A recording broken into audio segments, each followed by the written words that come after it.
No, I'll be Sunday. You said. Mm-hmm. Before. 4 o'clock. Okay. Just two more questions. Sure. Has your ordeal changed your faith? If you have any faith, if you care to share that. Uh, you know,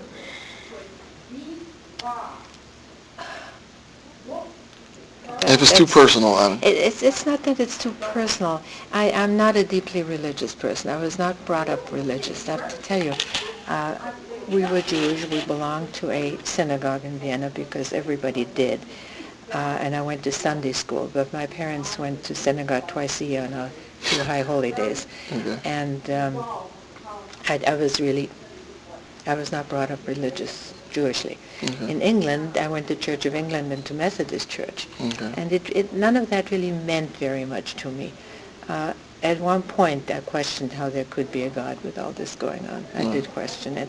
But it was never a big factor in my life because I wasn't brought up that way. Okay. I had an aunt who was religious who took me to a Passover Seder. My parents didn't even do that. My parents became more religious through me. When I say religious, my husband and I came to Clearwater in 1960. Okay. He was the first Jewish physician in Clearwater. He was a fantastic man. He was the one you should have interviewed. No. Oh, he was marvelous. And he did it all. And he became president of our temple. We joined the temple, and we had children. We went to Sunday school, and our household was much more Jewishly oriented than my parents ever were. Okay. So my parents moved to Clearwater when my dad retired, and through us they joined the temple. My mother joined Hadassah, and they became much more involved than they would have been without my influence. But we felt we had to do this because our children needed the identity. Okay. Okay. But in Vienna, we had a Christmas tree. Oh, okay. I mean, that's how assimilated we were. And we had Frida in the house, and so we had this little Christmas tree. So we'd never had a Christmas tree in this country.